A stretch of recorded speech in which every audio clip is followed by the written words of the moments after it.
guys, and welcome back to Air. So, we just got done making a deal with Kirishima at Kirishima's clinic.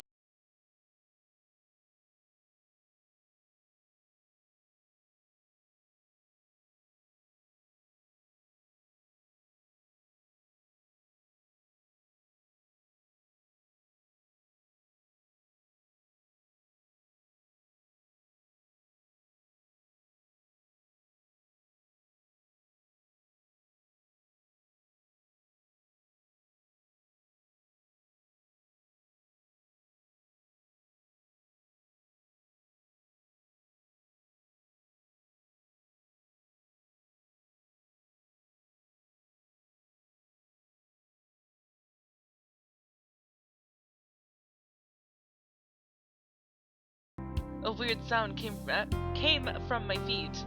Oh, I almost forgot I haven't introduced you. Pico! The stray dog is called Potato. So I've heard. It started living at my place not long ago. It's been nothing but trouble.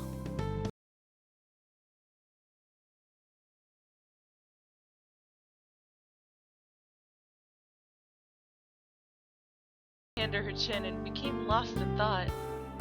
Oh well, it doesn't matter. She grabbed Potato's head in a vice-like grip and hugged it to her chest. This is quite a famous little guy around here. A famous little dog, strictly speaking.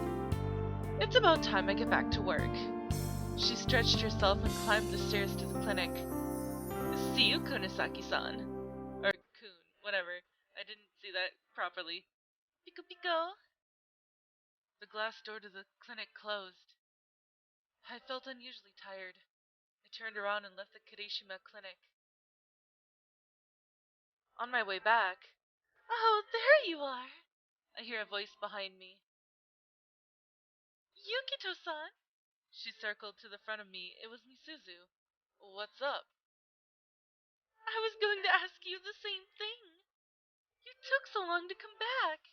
What were you doing? Who cares? I want to know. I was looking for my puppet. I made something up on the spot. Huh? Why? We found your puppet 2 days ago. I lost it again. I see. Let's go search for it together again. She walked off before I could stop her. My puppet was in my back pocket. Misuzu floundered her arms as she walked, and then some distance away, she bent over to look for my puppet. She seemed to be enjoying herself. For a while, I just watched her. If I don't tell her the truth, she'll probably keep on searching. I should probably tell her now. I gripped the puppet in my pocket. Misuzu! She didn't hear me. I walked closer and called her again. Misuzu! Hmm? What is it, Yukito-san? I showed her my puppet. Huh? You just found it? Nope, I found it a while back. Oh, I see. She looked disappointed. I don't understand you. Surely you don't like to look for something in this heat. Nope, I find it pretty fun. What is? Two people looking for the same thing. Are you serious? Yup. It's fun to do things together with you. This girl treated everything as a game. I felt like I was getting dragged into her game as well. I wish I'm as carefree as you. I started walking. Misuzu followed me. You think like that because you as a student have a long summer break ahead of you. But summer is short. That's too many fun things to do. So it's over in a flash and autumn comes. How I wish summer never ends. Then the weather will be forever hot too. You're right, that's a bit of a problem. The polar bears won't have a place to live, those poor things. Yeah, poor things. Besides, only when time passes does it become a memory. If we don't move on, we can never look back on the happy memories.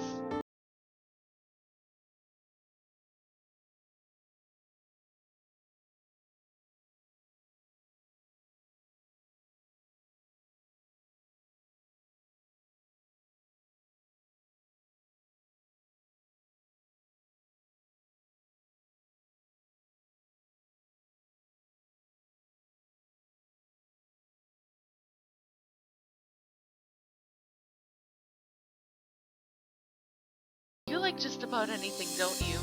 Yep. What a greedy pig. I heard the sound of an engine coming closer. I held the edge of the coffee table and braced for impact. As expected, she drove headlong into the shed again. Oh, she's back. Yeah. It was hard to believe I was getting used to this. I'm home. She appeared with her usual red face. Here, freeloader, a present for you. She gave me a rectangular package. Food? Let's see. I unwrapped it. Silly. I promised you something this morning. You'll know when you see it. Huh? I opened the box and the wrappings, and out came an animal soft toy with long limbs. Oh, what's this? Wow, how nice! It's a sloth. A sloth? You haven't given this to the wrong person, have you? It's for you. You want to replace this your dirty puppet, don't you? You can have it. I stuffed it into Misuzu's face. Wow, yay! She hugged the soft toy. But Haruko snatched it away from her. Hey, I bought it for you, freeloader. She pushed the soft toy onto me again. Don't reject my present. When did I say I wanted this? This morning. Did I say something like that? Even so, can't you choose something better? It's cute, right, Misuzu? Yep, it's really cute. I want one too. You're going to look more presentable walking around with this rather than that dirty puppet of yours. You think my puppet is some sort of decoration? You mean it's not? Of course not. Haven't I shown you my act? It's a prop for my performance. Oh, that's right. She clapped her hand in realization. Your act was so plain that I have no memory of it. What did she take my hojutsu for? But no matter. From now on, you'll be using the sloth. It's better than your puppet at making exaggerated movements. Make a buttload of money and go all the way to the bank. Wah. Wait. I slapped my face with both hands. Just this morning I was almost taken in by her sweet talk. Anyway, I said I don't need it. I looked away as soon as I finished saying that. But Haruko's, side... What? I don't know. Sidled, I guess? Up to me. Don't be a meanie, she whispered onto my neck. Freeloader, you're such a naughty boy. She was high again. You reek of alcohol. Get away from me. Haruko put a hand across my back. With the same hand, she touched my buttocks. By the time I realized her motive, it was too late. Haruko laughed. Oh, God. Maniacally. Haruko, why? My puppet was in her hands. Now you're only allowed to perform with my present, right? No way, I won't be caught using this. You won't accept my present no matter what? Yeah. Look, you can buy the soft toy from me. Then I won't lose anything. After that, it's to you whether you want to throw it away or give it to Misuzu. Yeah, okay. But until then, your puppet stays with me. What? What kind of logic is that? I'm afraid you'll run away without paying up. Of course, I'll give you back your puppet if you pay up right now. How much? Haruko held up a finger. 10,000 yen. An astronomical figure. How about it? No way. Wait, no way! Yukito-san can't possibly have that much money. She was trying to help me, but man, did that hurt. Oh well, work hard at it. She patted my shoulder. Another thing, until the day you buy it from me, that soft toy is my sincere present to you. If you handle it roughly, I'm going to do the same thing to your puppet. My puppet had been taken hostage. I'm going to take a shower. I sweated like a pig today. Haruko got up and left. I stood there in a daze. I wish I could help you with the money, but I don't have much of my allowance left. Misuzu-chan's in a pinch too. Maybe. I'll go take a look at my piggy bank. Forget it. Huh? It's not a large sum. I can handle it. But how are you going to make the money? You don't have your puppet. Are you going to use the sloth for your performance? I stared at the sloth face to face. No freaking way will this work. It'll definitely work. It's so cute.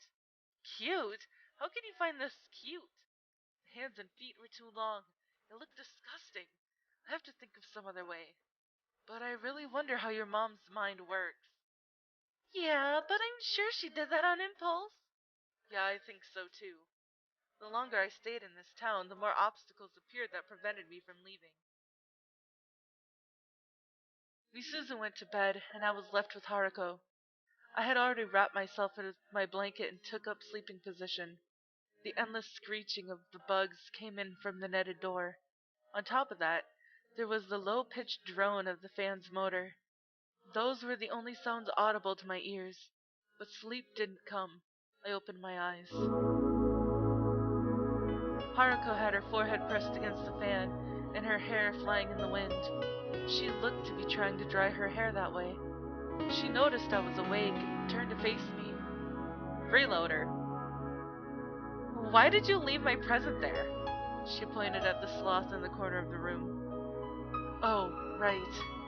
I got up, grabbed the sloth by a leg, dragged it to my sleeping spot, and then wrapped my blankets around the both of us. Don't you feel hot? It's hot. You don't have to hug it to sleep. Right. I took the sloth out from under the blanket and placed it next to me. Upon seeing that, Haruko turned to face the fan again. You're not drinking tonight. That's true, I forgot. But I don't feel like drinking anymore now that I'm sober. Then don't drink. You drink every day, don't you? It's going to damage your health. You're right. We both lapsed into silence, and the background noise became louder once more. Why don't you turn on the TV? I don't mind the noise. There's no shows I want to watch at this hour. You can just leave the TV on. Nah, it's just going to be noisy. I see. Up till now, I had only been watching Misuzu's life, but now I was watching Haruko's. If I wasn't around, she'd probably just sit quietly in front of the fan by herself. When I thought about the kind of life she was leading, nobody could blame her for drinking alone every time to cheer herself up. The present might also be one of her ways to entertain herself. She took pleasure in surrounding herself with misfortune and watching them. It was a lonely sport. Hey, freeloader! Haruko turned towards me again. Want me to introduce a job to you? You can make any money with your performance, or you can't make any money with your performance. Just get a more stable job. Within a month, you might even have enough to get out of the country. The job description suits you too. You've always been traveling, so your lower body should be quite strong from all the walking. You don't mind the heat, do you? But on second thought, you're bad at starting a conversation. And you have a villain's face, so I'm not so sure. Oh well, never mind those. It all depends on how willing you are. What do you think? No. No thanks. I rejected her proposal. I see. The idea does sound interesting, but I don't want to depend on you. In the first place, isn't this whole thing just about us not wanting to give in to each other? Yeah, you're right. Just forget what I said. Okay. Haruko switched off the fan. It's a cool night. She looked out of the window. I watched her face for a while. When I finally got tired of doing so, I closed my eyes. Then I drifted into sleep. July 21st. When I woke up, I could see a monkey's face placed right in front of me. Ah! Oh, it's just you. It was the sloth puppet. I recalled the conversation I had with Haruko the previous night and felt a little sick. I have to earn money to buy this ugly thing? A way to make money. I sat on that while I picked up some food with my chopsticks. What will you do? Until now, I've always relied on my show to make money. Now that the route's been cut off. A stable job, huh? Can I really find a job in this town? Finding one by myself might take a while. But I don't have a choice. It's all about willpower. I'm really having a hard time, you know. Why do I have to put so much work into buying that shitty puppet? It's worth working for because it's cute. Dumbass, you're giving me the chills. You mean you don't want it? Why would I want that thing? Well, I want it. I see. We're gonna give it to her after buying it. I'll give it to you after I've bought it. Really? Yeah. Yay! Alright then, let me help too. What should I do? Her humming was coming from the kitchen. She's probably still thinking about it while she's washing the dishes. Whew. I ponder while I drink the remaining rye tea. Let's go to the shopping district for a change. I set the empty cup on the coffee table. Glancing back, I could see that Misuzu was still washing dishes. It looked like she'll take a while to get the cleaning done. I turned on the TV. A contemporary drama series was on. It seemed to be a story of a wandering traveler who followed the wind. Don't fall in love with me. That's too cool. I watched it for a bit. Ah! It's already this late! Misuzu, who had finished the housework, was in shock when she saw the clock. I need to get ready quickly. She left the room. I picked up my bag. Regarding the sloth sitting next to it, if I just left it here, Haruko would scold me for not taking good care of it. I stuffed it into my bag. But I couldn't fit all of it in. Those long legs kept on popping back out. Yukito-san, are you ready? Misuzu's voice echoed through the hallway. No matter how many times I tried to shove it in, an arm or a leg would pop back out. I'm going! In the end, I left it like that and threw the bag over my shoulder. When I got to the hallway, I could see that Misuzu was already waiting for me with her bag.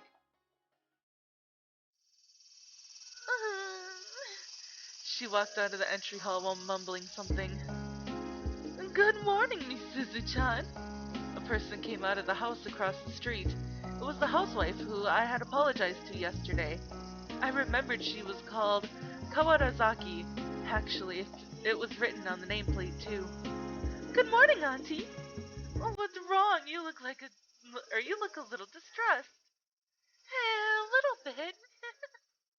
If you're having any trouble, then just say it. We're neighbors, right?